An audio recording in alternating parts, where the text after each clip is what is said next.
It's our good buddy, Braydon Coburn. Thanks, pal. I appreciate it. I know you're not feeling too great. Yeah, just kind of travel wears you down, and I thought I was going to dodge the cold this winter, but not quite. That's all right, man. We'll get you in and out. I want to talk to you a little Four Nations real quick. I was just saying today, Phil Esposito turns 83. Like, Kobe, what's his phone look like this morning, right? Like, what I think about that. He wakes up like, who is saying happy birthday to Phil today? It's like, oh yeah. He told me that one time he goes, Jay, this guy just texted me like 4 times today. I'm like, who? He's like, Wayne. I'm like, Wayne who? He's like, Wayne Gretzky, idiot. I'm like, sorry, Phil. Didn't know that Wayne just texted you out of nowhere.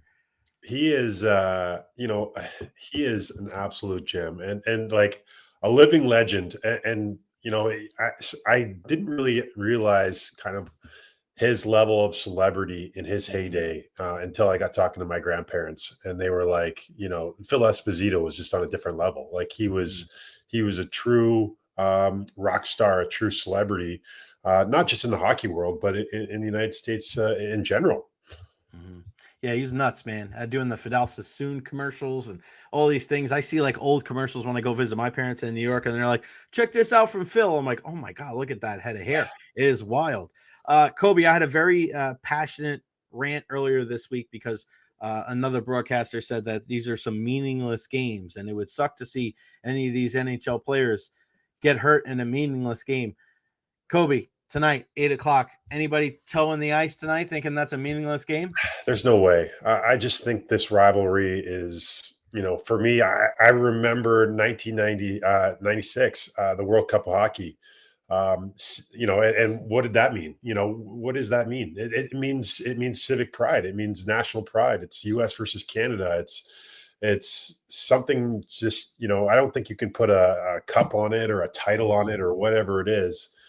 It's just about pride. And I think we have an intense rivalry with I'm saying Canada, United States have an intense rivalry, and that just it goes back, to I don't know how long, but it's these guys feel it, and they don't want to be the guys that let the U.S. get the best of them, and I'm sure the U.S. guys feel the same way. There's a certain amount of just like they know that it's the best on the best, and they want to come out on top. And there's just I feel like guys are also using this as a primer for I have to have a good showing because we're going to have the Olympics next year, and I want to be on that team. And everybody that's part of grew up with their national team and looked up to it. I know we had Andre Vasilevsky on last night, and he's talking about one of the things he looked up to was playing on the national team, and guys are no different. And I remember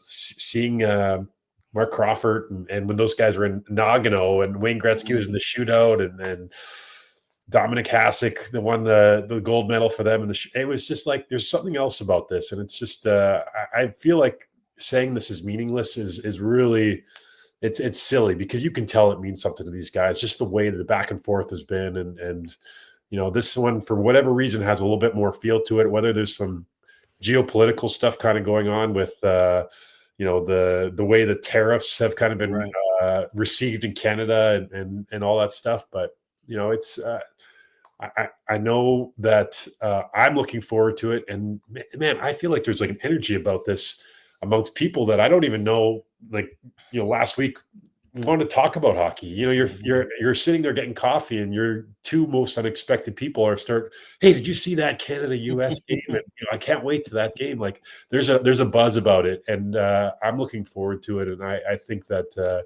this is just it's been a genius move by the NHL to finally give the fans this best on best that they've been craving for a long time.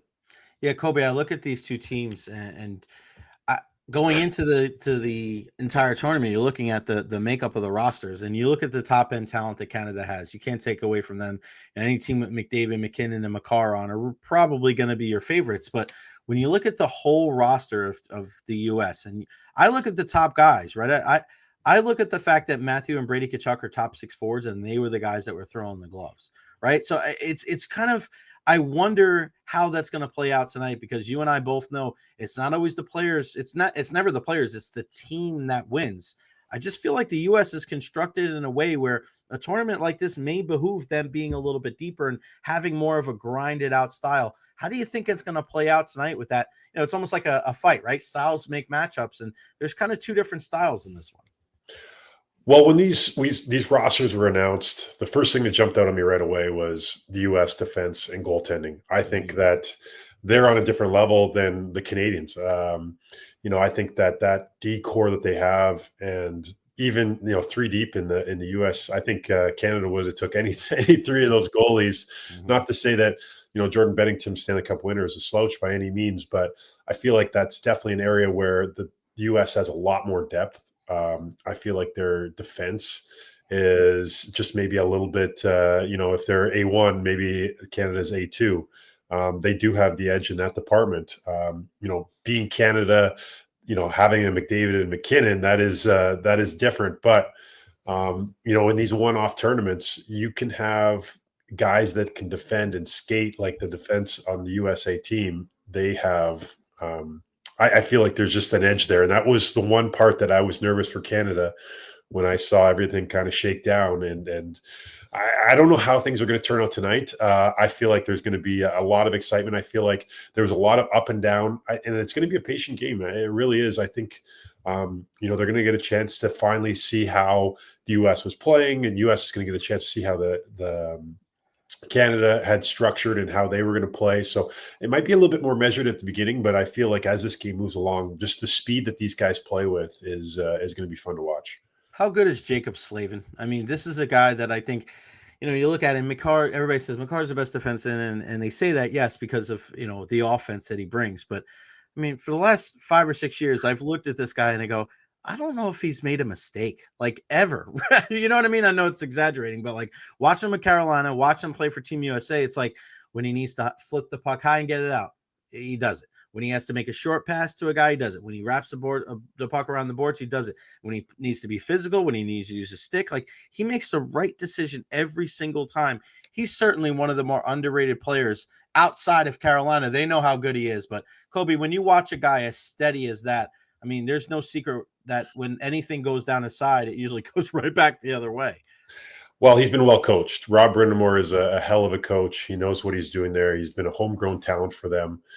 His feet are unbelievable. It's hard to move around a guy like that. It's just because he's able to recover so easily. And the thing in Carolina is they've been playing a man-on-man system for a long time, which it's not easy. That puts a lot of pressure on defense because there's not going to be someone there to help you out. And he relies on those guys to be able to take care of their one-on-one matchups. And, he's a master of it. And I think you're seeing that his skill set come to the forefront. And that's why this tournament for me is just amazing, because you get to see these guys that we know that Carolina's a great team. We know that they're a good defensive team. We know they have a good D core, but when you get to see Jacob Slavin match up against the top guys and shut down the McKinnons and the McDavids and all these guys, you get a brand new appreciation for what these guys do in their game. And even when they're not, they're filling the puck in the net with the pucks all the time, they just have a way of moving around the ice that's very unique to them and extremely valuable in a team setting. Yeah, he's one of those guys, and you saw him, like, moving guys around, and you're like, oh yeah, put Brock Faber with him, kind of the young guy on the blue line, and everything kind of settled in nice. Not having McAvoy is going to hurt, obviously, bringing in the physical presence, but you bring in a guy like Jake Sanderson, who, obviously his dad played in the game. I mean, he's no slouch either. Everybody wanted to see if Quinn Hughes was going to make it, but it didn't work out that way. I know Jake well. Yeah.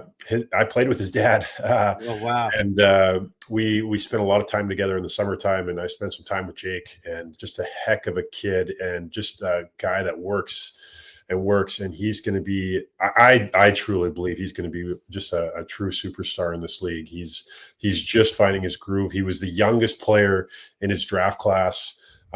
He really is still a kid in many respects, even though he's got all these years, a couple of years under his belt now. But his ceiling is as high as any of the U.S. defensemen that I see. And when I watch Ottawa, he's a guy that it pops out to me. And a guy that I really like watching. His elusiveness, his calmness with the puck, those are things that I'm like, watching it, and I don't throw this around too much, but that's a Nicholas Lindstrom type of composure that he has, and especially at a young age. And I think he's in a good spot where he's going to be growing with that young team in Ottawa as well. Yeah, that's a good point because I know a lot of people are going to be looking at him, right? Like it's tonight because you're replacing a guy like Charlie McAvoy, especially on his home ice too. Before I let you go, and again, thank you so much for your time. Take me through last night talking to Andre Vasilevsky. The ability, I played the video of the introduction a little earlier here on the podcast, but you brought up a good point. 4 years ago, he probably doesn't do that, but he's so much more comfortable in his own skin. I even see it like in post-game interviews. Like, well, he'll instead of being like dragged over, Vassy be like, "All right, my turn." You know what I mean? Like he's just a different guy. And I was there, Kobe, that first night when Vazzy went in for Bish, and it was the Stanley Cup final. And I was in the locker room. And this is before we went up on the podium. And Breezer was standing right next to him because his English was so broken. And he had to, he had to speak to the media, but it was just I never saw that even to this day, 10 years later. But wow, what a growth of not just the player on the ice, but the human being, the person off of it. Yeah, and there's a lot of different factors, and he mentioned those about just being more comfortable with the culture, being more comfortable with the language. But the biggest thing for me, Jay, when that I came away from last night is that he seems very, very focused on enjoying the process, and almost like a tortured artist sometimes. I think in past years he put so much pressure on himself to be just perfect all the time, and man, that just is psychologically of having that weight of the team on you, and then having that weight of like when I go in the net, I just have to be perfect. And I feel like he's enjoying this process. He's realizing that this is such a great time, and this career is going to go fast, and there's just a lot of different moving parts in it.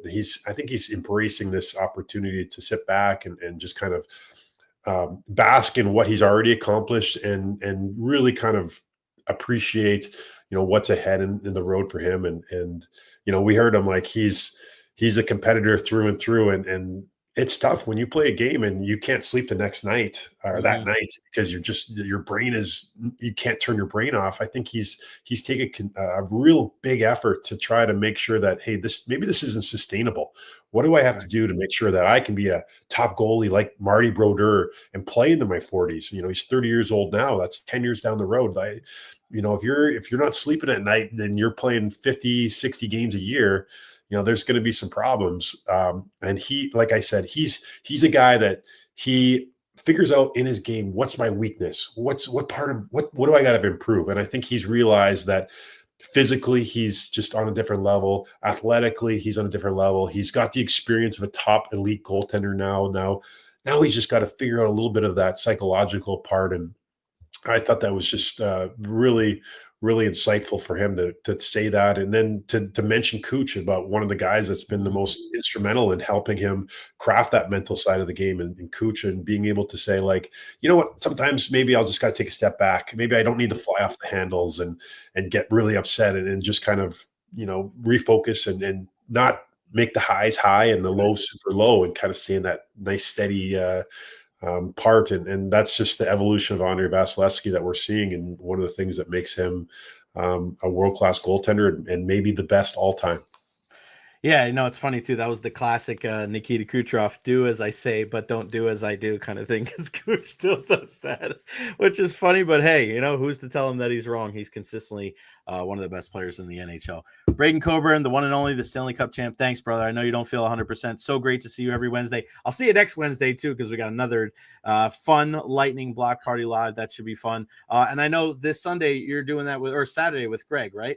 At GT Financial. Yeah. Hopefully this is like 24-hour thing, and get it out of there. When you're trying to talk through your nose, and it's like if everything's echoing in your head, it's just I'm probably rambling on, but No, you're great, brother. Apologies. You're great. Go get some rest. Go take a nap, because you got a big game to watch tonight. Kobe, I love you, man. Be well. Talk to you soon. Thanks, Jay. See you, buddy.